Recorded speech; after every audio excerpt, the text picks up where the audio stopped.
ॐ भद्रं कर्णेभिः शृणुयाम देवा भद्रं पश्येमाक्षभिर्यजत्राः स्थिरैरङ्गैस्तुष्टुवांसस्तनूभिर्व्यसेम देवहितं जदायुः स्वस्ति न इन्द्रो वृद्धस्रवाः स्वस्ति नः पूषा विश्ववेदाः स्वस्ति नस्तार्क्ष्यो अरिष्टनेमिः स्वस्ति नो बृहस्पतिर्दधातु ओम शांति शांति शांति। ओम नमो ब्रह्मादिभ्यो ब्रह्म विद्या संप्रदाय कर्तृभ्यो वंश ऋषिभ्यो महद्भ्यो नमो गुरुभ्यः सर्वोपप्लवरहितः प्रज्ञानघनः प्रत्यगर्थो ब्रह्मैवाहमस्मि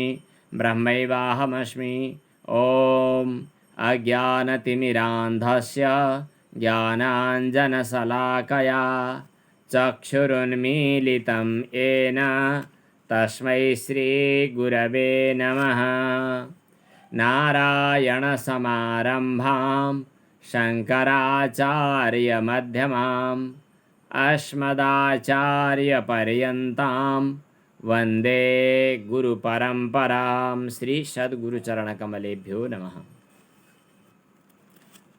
आत्मबोध को 47औं 48औं श्लोकतिर हामी कता पुगिरहेका छौँ। त साधन सम्पन्न भएका साधकले सद्गुरुको उपदेशबाट आत्माको परिचय प्राप्त गर्ने, सच्चा परिचय प्राप्त गर्ने।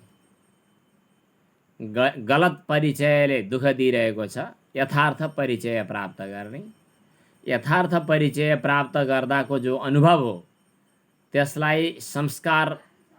त्यसलाई अरू संस्कार हट्ने गरी प्रबल बनाउनका लागि निरन्तर ध्यान, निरन्तर अभ्यास गर्ने। त्यसपछि ज्ञान ज्योति प्रकट हुन्छ। त्यो ज्ञान ज्योतिले अज्ञान रूपी सम्पूर्ण अन्धकारलाई नष्ट गर्छ। अज्ञान रूपी अन्धकारलाई नष्ट गरिसकेपछि जुन अज्ञानका कारणले द्वैत प्रपञ्च देखिएको हो, भिन्ना भिन्नै तेरो मेरो सम्बन्ध अनि लेनदेन सुख दुःख जति देखिएको हो त्यो सबै समाप्त हुन्छ। आफ्नो आत्माको स्वरूप चाहिँ ज्ञान बोध पछाडि सततम नित्य प्राप्त भएको प्राप्तकै रूपमा रहन्छ। घाँटीमा माला भएको थाहा नपाएर हराउँदा दुःख माने जस्तै आफ्नो स्वरूप त आफ्नो हुँदै हो, त्यो सधैँ प्राप्त छँदैछ। अज्ञान कल्पित गल्तीबाट, भ्रान्तिबाट, कुसंस्कारबाट हुन गएको जीव भाव हुन गएको आफूलाई चाहिँ सुखी दुखी सांसारिक भन्ने भाव जो त्यो चाहिँ समाप्त हुन्छ। विगतको प्रसङ्ग यो थियो र हिजोको प्रसङ्गमा, हिजोको श्लोकमा हामीले के अभ्यास गऱ्यौँ भने जब आत्मस्वरूपको पूर्ण आत्मस्वरूपको बोध सुस्थिर हुन्छ त्यतिखेर चाहिँ यो सम्पूर्ण प्रपञ्च पनि म आत्मामा खडा भएको हो र म आत्मा एक पूर्ण हुँ। सबै वस्तुहरूमा देखा परेका छन् भन्ने मान्ने हो भने सबै वस्तुमा म आत्माको सत्ता पूर्ण व्यापक छ। वास्तवमा ती सबै वस्तुहरू ममा कल्पित छन्। जतिखेर द्वैत प्रतीति हुन्छ त्यतिखेर अनुभव गर्ने कुरा यो हिजोको श्लोकमा थियो। सम्यक विज्ञानवान योगी स्वात्मन्येवाखिलं स्थितम् एकं च सर्वमात्मानं ईक्षते ज्ञानचक्षुषा। अब आजको श्लोकमा हामी अगाडि बढ्ने हो। उपनिषदले बताएका सूत्रहरू पनि हुन् जसलाई शङ्कराचार्यले आफ्नो भाषामा उल्लेख गर्नुभएको छ। आत्मैवेदं सर्वम्। ईशावास्योपनिषदमा ईशावास्यमिदं सर्वम्, अथवा भागवतमै अष्टम स्कन्धमा एउटा श्लोक आउँछ कि आत्मावास्यमिदं सर्वम्। आत्माले ढाकेको छ भन्छौँ, तर यहाँ ढाक्ने र ढाकिने दुई पनि छैनन्। त्यसकारणले आत्मा नै तत्तद रूपमा देखिएको छ भन्ने अर्थमा यो श्लोक आएको छ। संसार त देखिएको छ नि। तपाईँ भन्नुहुन्छ द्वैत प्रपञ्चको प्रतीति छैन भनेर। प्रतीति त छ त, देखिएको छ त। यहाँ दुईटा तरिका हुने भए, एउटा भएको यो छैन भन्दै हिँड्ने, छैन भन्दै हिँड्नुलाई निषेध, नेति नेति भन्ने निषेधको कुराहरू उपनिषदमा धेरै ठाउँमा निषेध शैलीको कुरा पनि छ। अब निषेध शैलीको कुरा गर्यो गर्यो गर्यो, आँखा खोल्दा त दुनियाँ देखिएकै छ। अघि भर्खरै संसार छैन भन्यो, पुर्लुक्क हेर्दा त देखिएकै छ। के देखिएको त भन्ने चिन्ता आउला, के देखिएको हो त भन्ने मनमा जिज्ञासा आउला। त्यसकारणले ज्ञानी पुरुषले देखिएको वस्तुलाई आत्मातिरिक्त आत्मभिन्न भनेर देख्दैन, आत्मरूपबाटै देख्छ। ज्ञानी बनिसकेपछिको दृष्टि चाहिँ हर वस्तुहरूलाई आत्माको रूपमा देख्नु, अभिन्न रूपमा देख्नु, आफूको रूपमा देख्नु।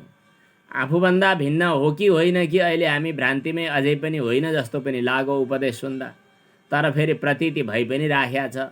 यो यतिखेर हामी चाहिँ अलि दोधारे वृत्तिमा छौँ। यसलाई चाहिँ भ्रान्ति अथवा विरुद्ध कोटि द्वयावगाही ज्ञानम संशय, यसलाई संशय भन्छन्। हो कि होइन, जस्तै रात्रिको समयमा एउटा ठुँठलाई देखेर यो भूत हो कि होइन, मान्छे हो कि भूत हो, गाई आयो कि अरू केही प्राणी बाघ पो आयो कि, वनमा हिँड्दै गर्दाखेरि के हो भन्ने कुरा थाहा नहुनु, घरि यता हो कि जस्तो लाग्छ, केही उता हो कि जस्तो लाग्छ, त्यस्तालाई संशय भन्छन्। जान्दै नजानेको पनि होइन, जानेको छ तर अझै संशय छ। त्यो संशय निवृत्त गर्नका लागि अझै दृढ साधना, अझै दृढ अभ्यास, अझै दृढ एकाग्रता, अझै दृढ ध्यान मथने भनेको छ नि, मनन र निधिध्यासनको अब आवश्यकता पर्छ। कुरो सुनिसकेपछि पनि त्यसलाई दृढ बनाउनका लागि मनन र निधिध्यासनको आवश्यकता पर्दछ। यो सर्प होइन भनेर, डोरी देखेपछि यो सर्प होइन भनेर जाने पनि पक्का होइन भन्नका लागि चाहिँ अझै उज्यालो चाहिन्छ। अझै त्यो सर्पलाई हातैले समातिसकेको अनि पनि नडसकेको, बा हो कि त सर्प होइन त तपाईँले भन्नुभयो, यो अर्काको उपदेश हुँदासम्म चाहिँ हल्का संशय अझै रहन्छ। उस्तै हेर्दाखेरि त सर्प जस्तै छ त, होइन त भन्नुभयो तपाईँले, बा हो कि, मलाई त हो कि जस्तो पनि लाग्छ, घरिघरि उता डोरी जस्तो पनि लाग्छ, खोइ के होला, अलि राम्रो उज्यालो पो चाहियो भने जस्तै। यो सम्पूर्ण जगत आत्मा नै हो, सम्पूर्ण जगत ब्रह्म नै हो भनेर सुन्दै पनि, सुनेपछि पनि जब त्यो अनुभवमा उत्रिँदैन तबसम्म अझै केही कुरा बाँकी रहन्छ। यो रसगुल्ला रसभरी मिठो छ भन्ने थाहा हुँदै पनि, मिठो त मिठो, कस्तो खाले मिठो होला त, एकदम मिठो छ भन्नुभएको छ, त्यो मिठो भनेको चिज चाहिँ चाख्ने हो, अब खाने हो, कस्तो चाहिँ मिठो होला कि भन्ने मनभित्र अझै कौतूहल बाँकी छ। आफैले चाखिसकेपछि कस्तो मिठो छ त भनेर भन्यो भने अब त्यसले उपदेश दिने बेलामा पनि एकदम मिठो छ भन्ने हो, तर कस्तो मिठो छ भन्ने कुरा सायद बताउन सक्दैन। आफैले अनुभव गरेर बोल्ने, अनुभव गर्ने हो।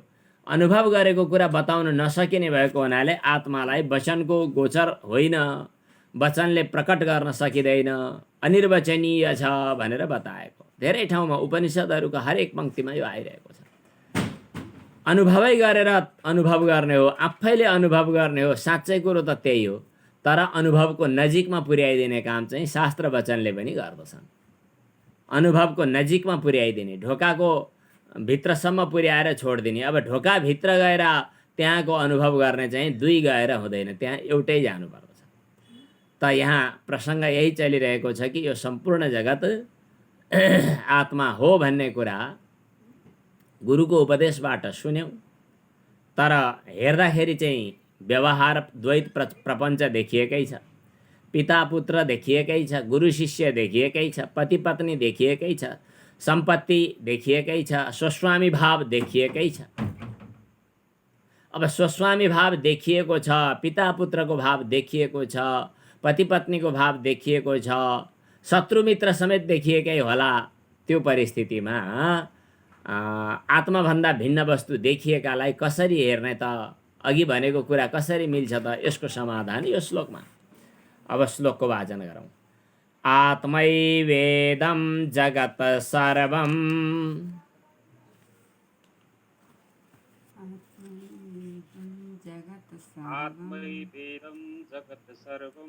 आत्मनोऽन्यन्न विद्यते मृदो यद्वत् घटादीनि। त्यहाँ पाठमा अलिकति घटाधीनि छ, घटादीनि भन्नुपर्छ है। तत्विति स्वात्मानं सर्वमीक्षते। स्वात्मानं सर्वमीक्षते। आत्मैवेदं जगत् सर्वम् आत्मैवेदं जगत् सर्वम् आत्मनोऽन्यन्न किं न विद्यते। आत्मन्योन्यन्न विद्यते। मृदो यद्वत् घटादीनि मृदो यद्वत् घटादीनि स्वात्मानं सर्वमीक्षते। स्वात्मानं सर्वमीक्षते। यद्वत् जसरी, यो उत्तरार्ध पहिला पढ्ने अनि पूर्वार्ध पछि पढ्ने। जसरी अनि तसरी भन्नु पर्यो भने, हुन त पूर्वार्ध पनि पढ्न मिल्छ। यद्वत् भनेको जसरी, घटादिनी भनेको घैँटाहरू, आदि पदले घट पट घट अनि त्यसपछि अरू पनि हुन्छन्। नेपाली भाषामा भन्नुपर्दाखेरि चाहिँ घैँटो, घ्याम्पो, पाला, भुड्का, चिलिम, पातो, अरू होला के छ, गमला आदि पदले धेरैवटा लिन पाइन्छ। घटादि।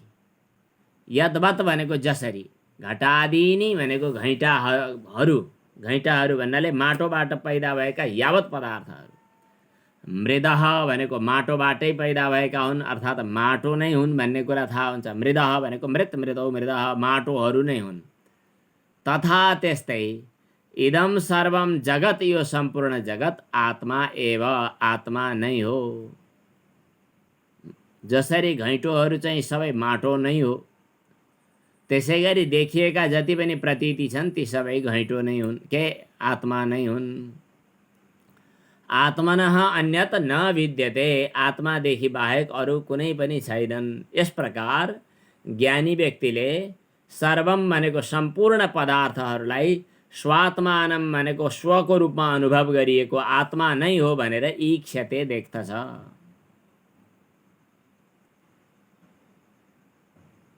अगाडि देखिएको एउटा मूर्ति, मैले त्यो धेरै उदाहरण घट्छ जस्तो लाग्छ, त्यसैले म यही भन्छु।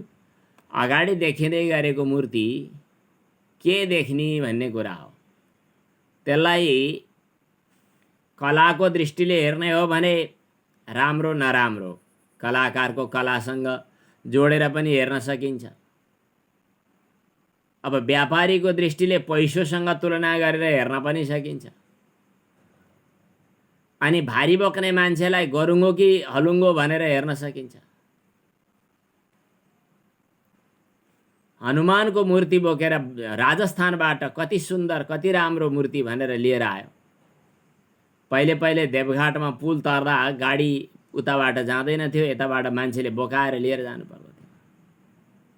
ल यो मूर्ति लैजानु छ, कस्तो छ, लैजान्छौ भनेर सोध्यो भने भारी बोक्ने मान्छेहरूलाई कहाँ सकिन्छ हजुर, यो त 5 जना चाहिन्छ अथवा 10 जना चाहिन्छ, यति रुपियाँ लाग्छ हजुर।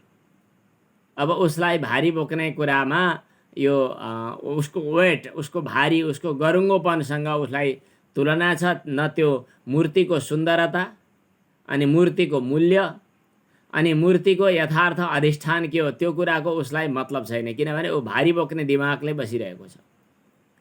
अब एउटा कलाकार आइपुग्यो, कलाकारले हेर्छ, ओ यो त कला अर्कै छ त, यो कहाँ बनेको हो, उहाँको कलाकारले यस्तो बनाउँछन्, उहाँकोले यस्तो बनाउँदैनन्, तर यहाँ यति सच्याउनु पर्ने, यति चाहिँ बिग्रिएछ, यति मैले सोचे भन्दा पनि राम्रो भएछ। कलाकारले त्यसलाई कलाको दृष्टिले हेर्छ, भरियाले त्यसलाई भारीको दृष्टिले हेर्छ। अब अर्को कुनै व्यक्ति छ जसले चाहिँ त्यसलाई मूल्यको दृष्टिले हेर्छ। कति पर्यो, बनारसमा यति पर्यो, राजस्थानमा यति पर्यो, काठमाडौँमा यति रुपियाँ पर्यो, बागलुङमा बनाएको भए यति पर्थ्यो, भक्तपुरमा त्यहीँको ढुङ्गाको बनाएको भए यति रुपियाँ पर्थ्यो। अब एउटा मान्छेले रुपियाँलाई हेर्यो। अब हामी कुन दृष्टिले अहिले हेर्दैछौँ भने नामको कुरा गरे पनि त्यो नाम फेर्न मिल्ने, रूपको कुरा गरे पनि रूप फेर्न मिल्ने। यी नाम र रूपसँग जोडिएका जति पनि विषयवस्तु छन् तिनीहरू छुट्टै हुन्। अब हामी यो वस्तु के हो वास्तवमा भनेर हेरौँ, केबाट बन्यो र केमा गएर विलिन हुन्छ, यो त्यो चाहिँ यसको मूल अधिष्ठान हो, आधार हो भनेर हेरौँ। अब त्यो मूर्तिको कला होइन भन्न त सकिन्न, कलामा दृष्टि दिने दिँदासम्म। पैसो यति रुपियाँ परेको हो भन्न के अरे होइन भन्न सकिन्न, किनभने पैसोमा दृष्टि दिने बित्तिकै अनि गरुङ्गो हलुङ्गोको कुरा पनि बोक्नेसँग सरोकार छ होइन भन्न सकिँदैन। तर यथार्थमा के हो त त्यो भनेर ज्ञानीको नजरबाट हेऱ्यो भने, ज्ञानीको दृष्टिबाट हेऱ्यो भने त्यसलाई यो कहाँ खडा भयो, कसमा, यसको आधार के हो, यसको अधिष्ठान के हो भनेर भन्नु। जस्तै अहिले राजनीतिमा कहिलेकाहीँ एउटा पार्टीले अर्को पार्टीको मान्छेलाई आरोप प्रत्यारोप गर्दछन् अनि सोध्नेहरूले सोध्छन् कि तपाईँले यसो भन्नुको आधार के हो भन्छ। कुराको आधार चाहियो नि, त्यसको चाहिँ जग चाहियो, किन यो कुरा तपाईँले उठाउनु भएको छ भने जस्तै अब त्यो चित्रकला देखिनुको आधार के हो, त्यो मूर्तिको आधार के हो, त्यो दृश्य प्रपञ्चको आधार के हो भनेर खोज्यो भने पहिला त देखिएला त्यो ढुङ्गो भए ढुङ्गो हो आधार भनेर, अथवा सुन भए सुन हो आधार, माटो हो भने माटो हो आधार, सिमेन्ट हो भने सिमेन्ट हो आधार। अनि त्यो सिमेन्ट के हो भनेर खोज्दै गयो भने त्यो ढुङ्गोबाटै बनेको होला, अथवा त्यहाँ केमिकलहरू होलान्, त्यहाँ विभिन्न सामग्रीहरू होलान्। अनि त्यो के हो भन्यो भने त्यो ढुङ्गो हो। अनि त्यो ढुङ्गो कहाँ हो भन्यो भने पृथ्वी हो। पृथ्वी कहाँबाट खडा भयो भने हेर्दै जाँदा त हामी यति धेरै हेर्दै जाने कि त्यसको धेरै परसम्म पुगेर हेर्दैछौँ हरेक वस्तुलाई। एउटा कुनै व्यक्तिले कुनै व्यक्तिलाई हेर्दैछ। मैले सुनेको स्वामी विवेकानन्दको कथा। स्वामी विवेकानन्द पहिला त नरेन्द्र, उनी अति प्रखर एउटा विज्ञानको विद्यार्थी, हरेक कुरामा तर्क गर्ने, प्रश्न गर्ने, ठाँटिएर हिँड्ने ठिटो मान्छे। स्वामीजीको रामकृष्ण परमहंसको सङ्गतबाट उनी साधु सन्त महात्मा बनिहाले स्वामी विवेकानन्द। तर युवक, एकदम जल्दो बल्दो, देशको समाजको समुन्नतिका लागि, समाज सुधारका लागि मैले केही योगदान दिनुपर्दछ भन्ने पनि भावना थियो। तर पनि साधुको सङ्गत परेको हुनाले, अब साधु बनिसकेको हुनाले गेरु कपडा लगाएर जाने, टक्क ठाँटिएका चिडिक्क परेका भए पनि गेरु कपडाको थियो उनको वेशभूषा। सिकागोको धर्म महासम्मेलनमा जाँदा एक किसिमको ड्रेस उनको चाहिँ जुन चमकदार ड्रेस छ त्यो देख्दा गेरु कपडा नै भए पनि सबैलाई आकर्षित गर्ने खाले थियो। अब बेलायतमै गएको बेलामा हो, अमेरिकामै गएको बेलामा हो, वा भारतमै छँदाखेरिको बेलामा हो, विवेकानन्दलाई पछि पछि गएर धेरै मानिसहरूले एकदमै रहरको व्यक्ति भनेर मान्न थाले। उनी जहाँ जाँदा पनि होटलको अथवा राम्रो शानदार व्यवस्था, खानपिन, यताउति। एक ठाउँमा उनी गएको बेलामा, विवेकानन्द गएको ठाउँमा सेवा गर्नका लागि आएका मानिसहरूमध्ये युवती, एकजना कोही नारी, एकजना कोही महिला आइन्। धेरै थिए, धेरै मध्ये एकपटकको घटना हो। एकजना कोही युवतीले निकै चाखका साथमा, निकै ख्यालका साथमा चाहिँ सेवा पनि गरिन्। अनि आफ्नो जे हावभाव देखाउनु पर्ने हो, अलिकति मनलाई आकर्षित गर्ने खाले, ती सबै कुराहरूको उनले अभिव्यक्त गरिन्, प्रकट गरिन्। त्यसपछि चाहिँ एकान्तमा एउटा कुरा हजुरसँग मैले गर्नु छ भनेर भनिन्। एउटा मेरो भन्नु छ भनिन्। विवेकानन्दले भन्नुभयो, एकदम ठिक छ, भन्नुहोस्। हजुरले मान्नु पर्दछ, स्वीकार गर्नु पर्दछ। म स्वीकार गर्न तयार छु, स्वीकार गर्ने कुरा केही आपत्ति छैन। अनि ती महिलाले भनिन्, मैले एउटा मेरो मनमा सङ्कल्प उदायो, त्यो सङ्कल्प हजुरले पूर्ण गरिदिनु पर्यो।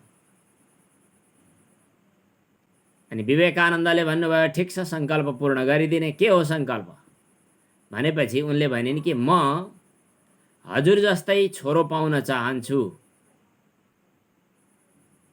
एकदम ठिक। अब आयो अन्तिम विषयवस्तु। त्यसका लागि यत्तिकै सम्भव छैन, म हजुरसँग विवाह गर्न चाहन्छु उनले भनिन्। तपाईँ पहिलोपटक जे शर्त बोल्नुभयो त्यो एकदमै अति उत्तम। अब दोस्रो कुरो आवश्यक छैन। पहिलोमै सम्पूर्ण मनको चाहना पुरा भयो भने दोस्रो शर्त ल्याउनु आवश्यक छैन। तपाईले म जस्तै छोरो पाउन चाहनुभयो, अति ठिक, एकदम राम्रो। अब त्यसका लागि तपाईले विवाहको प्रस्ताव राख्नुभयो। विवाह गर्नु, गरेपछि फेरि सन्तान हुने कि नहुने कि, अनि त्यसपछि त्यो पनि धेरै कठिनाई, धेरै समस्या, त्यो उधारो कुरा भयो।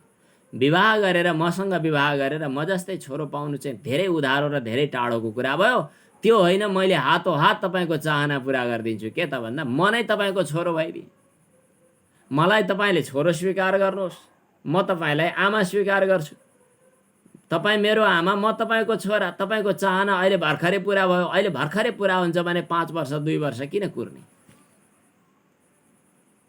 अब यसपछि विवेकानन्दका प्रखर चिन्तन जे थिए उनबाट त्यसबाट तिनको नारीको एउटा भावना परिवर्तन पनि भयो। त्यो छुट्टै कुरा हो। अहिले म कुरा के उठाउँदै थिएँ भने एउटा कुनै व्यक्तिलाई कुन रूपमा हेर्ने भन्ने कुरा हो। ज्ञानी व्यक्तिले हरेकलाई आमाको रूपमा, स्त्रियः समस्ताः सकलाः जगत्सु, सम्पूर्ण नारीहरूलाई आमाको रूपमा, देवीको रूपमा, बस आफ्नो पत्नीलाई पनि धर्मपत्नीको रूपमा हेर्ने दृष्टि हाम्रो धर्मशास्त्रले नै दिएको छ, धर्मचक्षुले नै दिएको छ। अब हामी ज्ञानचक्षुको दृष्टि जब खोल्छौँ, धर्मचक्षुले अब नारीलाई भोग्य नारीको रूपमा, पुरुषलाई भोग्य पुरुष को रूपमा नभएर मर्यादाको सीमामा बाँधेर हामीलाई एउटा दृष्टि त फेरिसक्यो धर्मचक्षुले। अब ज्ञानचक्षुमा जब हामी पुग्छौँ, ज्ञानचक्षु जब खुल्छ, तब त्यसपछि ज्ञानचक्षुले बोक्रो त पटक्कै केही हेर्दैन। नारी र पुरुष हेर्न बोक्रो हेर्नु पर्दो रहेछ। बोक्रो हेर्दै हेर्दैन, त्यहाँ भित्रको वस्तु हेर्छ। बजारमा सामान किन्न जाँदा, मोबाइल किन्न जाँदा, मोबाइल राख्ने बाहिरको चाहिँ कभर कस्तो छ देखाउँछ दुकानदारले। यो लाने तपाईँले, यो लाने भन्छ, कभर देखाउँछ। बाहिरको त्यो के भन्छ, त्यो कार्टुन प्याकेट, त्यसमा पनि अझ ऱ्यापिङ गरेको होस् त्यो चम्किने टल्किने उसबाट। तर सामग्रीको पारखीले के हेर्दो रहेछ त भन्दा मलाई त्यो ऱ्यापिङ गरेको कागज चाहिएन, मलाई कार्टुन चाहिएन, मलाई भित्रको मोबाइल चाहियो। भित्रको मोबाइलमा कति त्यसको ऱ्याम हो, कति त्यसको क्षमता हो, कुन चाहिँ जेनेरेसनको हो, कुन त्यसमा के कति सुविधा छ, क्यामेरामा के कस्तो छ, कुन मेगापिक्चरको क्यामेरा हो, यी सबै कुराहरू कसले वस्तु उपभोग गर्ने व्यक्तिले हेर्छ। बोक्रोमा ऊ अल्मलिँदैन। मलाई बाहिरको कुरा चम्काउनु परेन, भित्रको सामग्री कस्तो छ हेर्न मन लाग्यो। ज्ञानीको जब ज्ञान दृष्टि खुल्छ, ज्ञान दृष्टि खुलिसकेपछि कभरमा उसले दृष्टि दिँदैन। कभरमा तपाईँ महिला होला, कभरमा तपाईँ पुरुष होला, कभरमा कोही बुढो होला, कभरमा कोही बालक होला, कभरमा कोही मान्छे होला, कोही गाई गोरु होला, कभरमा कोही सर्प होला, कोही देवता होला। तर त्यहाँ भित्रको वस्तु जो हो त्यो वस्तु के हो त? यस दृष्टिले हेर्दा सम्पूर्ण जति पनि पदार्थहरू देखिएका छन् तिनीहरू त्यो वस्तुको आधारमा कभर खडा भएर देखिएका हुनाले अब त्यहाँ भित्रको तत्त्वलाई, जसको आधारमा यो खडा भयो त्यो तत्त्वलाई हेर्ने, त्यहाँ मात्रै दृष्टि दिने, एकाग्र दृष्टि। त्यो दृष्टि जो हो ज्ञान दृष्टि, त्यसले भन्यो यो आत्मैवेदम जगत सर्वम, सम्पूर्ण जगत आत्मातिरिक्त अरू केही होइन। आत्मनोन्यन न विद्यते, वस्तु भिन्न भिन्न देखा परेको छ तर त्यो आत्मसत्ताभन्दा भिन्न कुनै पनि होइन। यद्वद् घटादीनि मृदः अन्यानि न सन्ति अथवा मृदः एव। घटादीनि भनेको घैँटाहरू माटोभन्दा भिन्न होइनन्, मूर्ति शिलाभन्दा भिन्न होइन, सुवर्णभन्दा भिन्न होइन, अलङ्कार गहना सुवर्णभन्दा भिन्न होइन। त्यस्तै घटादी पदार्थहरू दिएको आकृति त छुट्टा छुट्टै हो तर त्यसको अधिष्ठान भनेको माटो मात्रै हो। यसै गरी स्वात्मानं सर्वमीक्षते, सर्वम भनेको सम्पूर्ण पदार्थहरूलाई आत्माको रूपमा उसले अनुभव गरिरहेको छ, आफैको रूपमा अनुभव गरिरहेको छ। यहाँनेरि दुईटा कुराहरू छन्, उपादान र निमित्त कारण। हामीले पहिला कार्यकारण भावको चर्चा गर्ने बेला यो कुरा पढिसकेका छौँ। कारण दुई किसिमका हुन्छन्, एउटा उपादान कारण, एउटा मृत्तिका निमित्त कारण। घडाको उपादान कारण मृत्तिका हो, अलङ्कारको उपादान कारण सुवर्ण हो। कार्य उपादान कारणमा नै देखा परेको हुन्छ। त्यस्तो उपादान कारण जो कार्यको रूपमा आज देखा पर्यो भोलि त्यही कारणको रूपमा देखा पर्छ। विगतमा हामीले एउटा प्रसङ्गमा कुरा गरिसक्यौँ। औँठी हरायो, कहाँ गयो?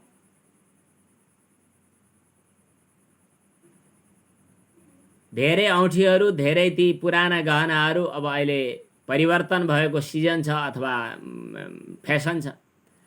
आधुनिक गहना बनाउनका लागि सुनार कहाँ लगेर दिइयो पुराना गहनाहरू। पहिलेको बुलाकी, अनि के भन्छ त्यो तिलहरी, अनि कानमा लगाउने छुट्टा छुट्टै ढुङ्ग्रीहरू सासूलाई पो काम लाग्यो, बुहारीलाई के काम? त्यसकारणले तिनलाई चाहिँ लगेर सुनार कहाँ लगेदिइसकेपछि सुनारले चाहिँ यति रुपियाँको हो भन्छ। हामीले विश्वास गर्दैनौँ यति रुपियाँ होइन होला, यहाँ बढी पर्छ होला, तपाईँको सामु म यसलाई गालेर जोखेर देखाइदिन्छु भन्छ। अनि उसले चाहिँ उसलाई गहनाको कुनै मतलब छैन, सुनसँग मतलब छ। उसले एउटा भाँडोमा राख्दो रहेछ। अचेल त धेरै अन्य आधुनिक उपकरण होलान्, पहिले चाहिँ त्यो उपकरण मैले देखेको छु। एउटा भाँडोमा राख्छ, एकदमै आगो तताउँछ, तताएको माने त्यो गोलको आगोमा लगेर राखेपछि सुन तापक्रम बढ्दै जाँदा सुन पग्लिएर तरल पदार्थ बन्छ। तरल पदार्थ बनिसकेको सुनलाई एउटा कुनै अर्को भाँडोमा ठक्क खनाइदिन्छ। खनाइसकेपछि भएको जति सुन त्यति नै हो। पहिला देखिएका ती धेरै आकृति प्रकृतिहरू अब सब समाप्त भए, सुन मात्रै भए। अब त्यसपछि सुनारसँग फेरि त्यो सुन पसलेसँग फेरि झगडा गर्न मिल्दैन कि अघि भएको मेरो ढुङ्ग्री खोइ, त्यो ढुङ्ग्री किन हरायो, कहाँ गयो, त्यो मलाई त्यही चाहिन्छ भन्न मिल्दैन, किन त्यो त गलिसक्यो। अघि ढुङ्ग्री हुँदा पनि सुन थियो र अहिले चाहिँ सुन मात्रै हुँदा पनि सुन हो। अब नेक्लेस बनाउनु पर्यो भने त्यही सुनबाट नेक्लेस बन्छ, त्यो सुन नेक्लेस हो। ढुङ्ग्री पनि त्यही हो, बुलाकी पनि त्यही हो, नेक्लेस पनि त्यही हो। पछि नेक्लेस फ्याँकेर के भन्छ त्यो सिक्री बनाउन मन लाग्यो, सिक्री पनि त्यही हो। नेक्लेस, सिक्री, ढुङ्ग्री, यी सब औँठी, यी सब नाम र रूपहरू फरक हुन्, तर सुनभन्दा फरक होइन। हामी ज्ञानको दृष्टिले हेर्ने भनेको बस अधिष्ठान सुवर्ण दृष्टिले हेर्ने।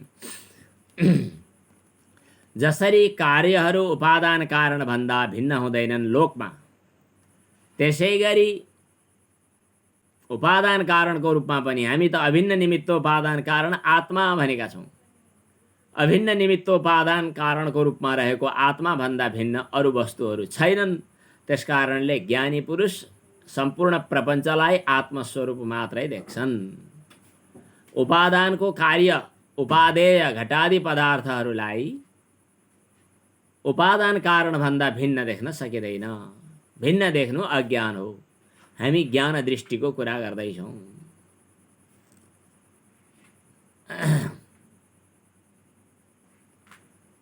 फेरि श्लोक बढौँ अब। आत्मैवेदं जगत सर्वं, आत्मैवेदं जगत् सर्वं, आत्मनोऽन्यन्न विद्यते, आत्मनोऽन्यन्न विद्यते। मृदो यद्वत् घटादीनि, मृदो यद्वत् घटादीनि, स्वात्मानं सर्वमीक्षते। स्वात्मानं सर्वमीक्षते। अब यहाँनिर थोरै यो भाष्यको पनि भनौँ व्याख्याको पनि आधार लिएर मैले कुरा गर्दैछु। पूर्व पक्षीले यहाँ प्रश्न गर्यो।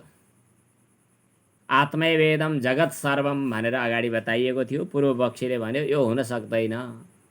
प्रत्यक्ष प्रमाणबाट यो सम्पूर्ण जगत छुट्टै प्रतीत भइरहेको छ। हो वा होइन भन्ने कुरा प्रमाणद्वारा सिद्ध गरेपछि मात्रै सिद्ध हुन्छ, मुखले भनेर मात्रै हुँदैन। लक्षण प्रमाणाभ्याम वस्तु सिद्धि। लक्षण र प्रमाणद्वारा वस्तुको यथार्थता सिद्ध हुन्छ, न तो प्रतिज्ञा मात्रेण बोलेर मात्रै पुरा हुँदैन। ननु आत्मा सर्वम न भवति, सम्पूर्ण जगत आत्मा नै हो भन्न सकिँदैन, किन प्रत्यक्ष प्रमाणद्वारा यो विरुद्ध छ। यो आगो पनि चिसो हुन्छ किनभने पानी चिसो भएको हुनाले भनेर कसैले तर्क गरेर हुन्छ। आगो छोएपछि तातो पोलिहाल्छ। अब अनुमान प्रमाणद्वारा आगो चिसो हुनुपर्ने भनेर जति अर्थ लगाए पनि छुँदा तातो भइसकेपछि तातो त भइसक्यो। त्यसै गरी प्रपञ्च सब छैन, आत्मा मात्रै हो भनेर जति कुरा गरे पनि हेर्दा त प्रपञ्च देखिएकै छ, किन? प्रत्यक्ष प्रमाण छ। प्रत्यक्षद्वारा देखिएको हुनाले दृश्य सम्पूर्ण जगतहरू आत्माभन्दा भिन्न होइन भन्ने कुरा भन्न मिल्दैन। आत्माभन्दा अभिन्न भनेर कसरी भन्न सकिन्छ? यो पहिला पूर्व पक्ष आयो। अब उत्तर पक्षीले सिद्धान्तीले सिद्धान्त बताइदियो कि यो सम्पूर्ण जगत जे हो त्यसलाई हेर। इदम जगत आत्मा भिन्नम आत्मकार्यत्वात् मृदभिन्न मृत कार्य घटादिवत, यस्तो अनुमान गर्ने अड्कल काटियो। अब तिमी प्रत्यक्ष प्रमाणद्वारा सिद्ध भएकै कुरालाई युक्ति तर्कद्वारा म अर्को अनुमान गरिदिन्छु। यो देखिएको प्रपञ्च इदम सर्वम, यो पक्ष भयो। आत्मा भिन्नम, यो आत्मा नै हो, यो चाहिँ साध्य भयो। किन?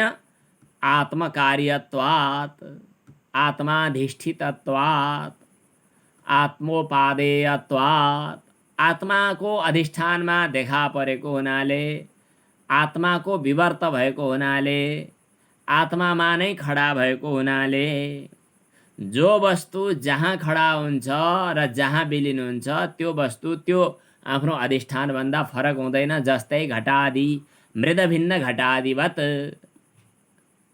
घैँटो फरक हो कि माटो हो? बस यति नै हो विचार गर्ने। इदम सर्वम जगत आत्मैव आत्मकार्यत्वात्, अतः अन्यत आत्मनः अन्यत न किञ्चित विद्यते, आत्मातिरिक्त कुनै पदार्थ छैन।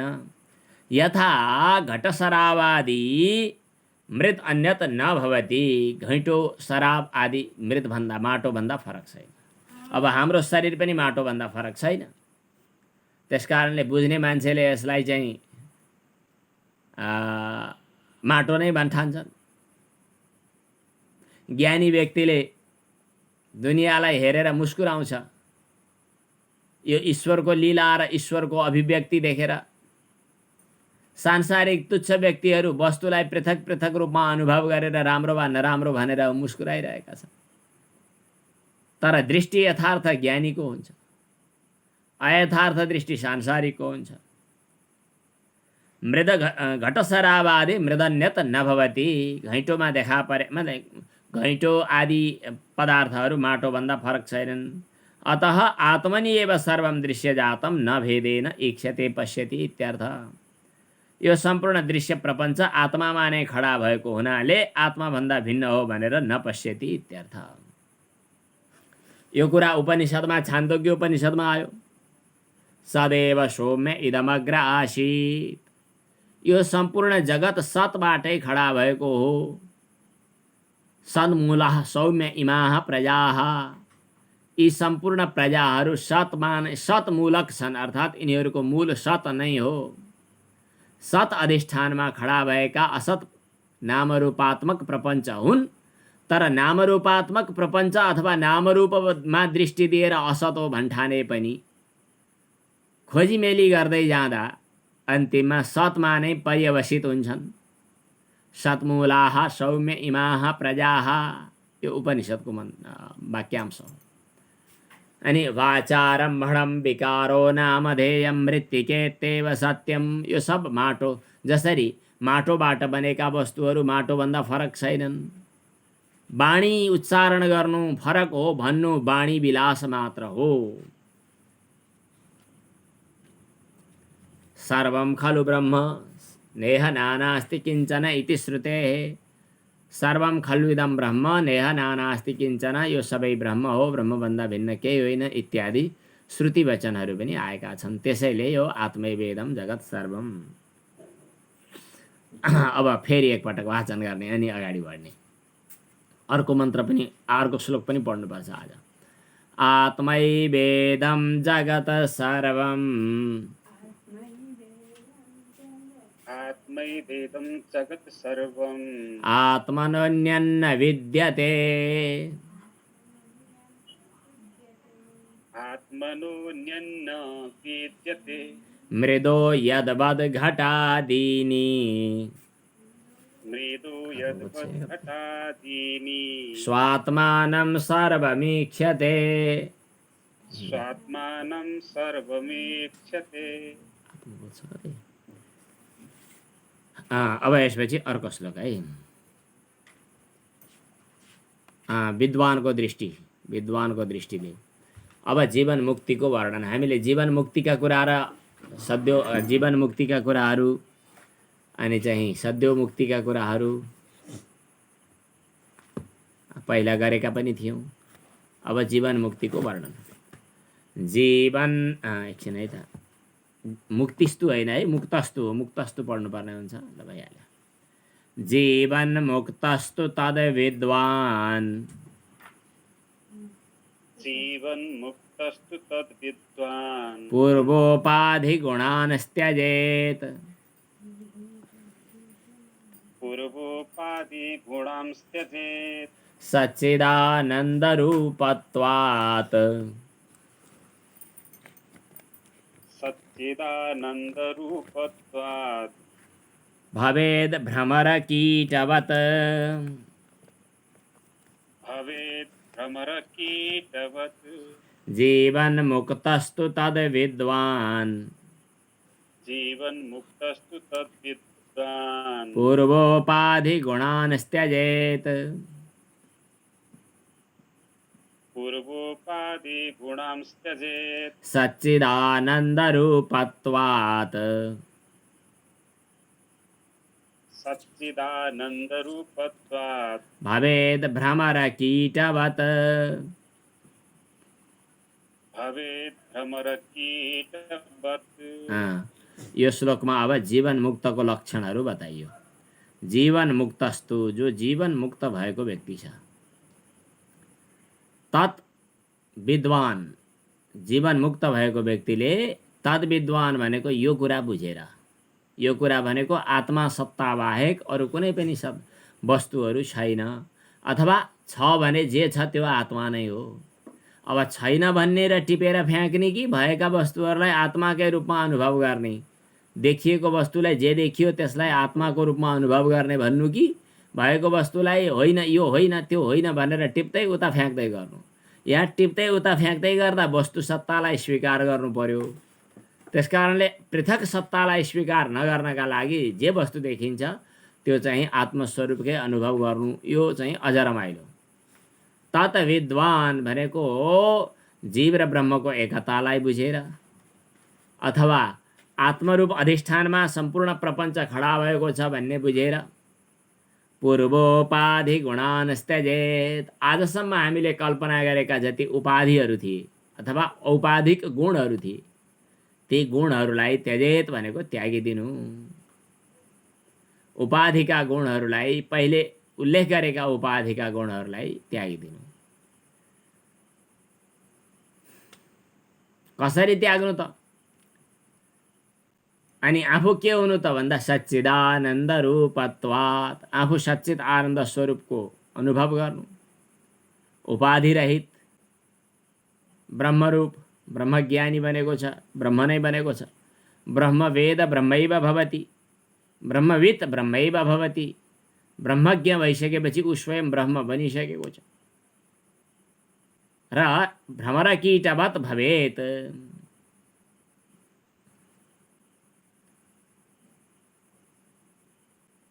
भ्रमरकीटवत् भवेत्। यसको व्याख्याको रूपमा, यसको अर्थको रूपमा कुमालकोटीको कथा चाहिँ यहाँ प्रसिद्ध छ।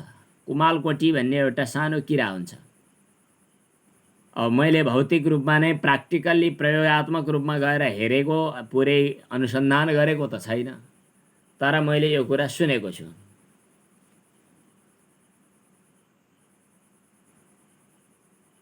अथवा भनौँ माकुरोलाई कुमालकोटीले चाहिँ समाउँछ। माकुरोलाई कुमालकोटीले समाउँछ र लगेर उसका खुट्टाहरू काटेर आफ्नो सानो माटाको गुणभित्र लगेर राखिदिन्छ र मुख पनि बन्द गरिदिन्छ।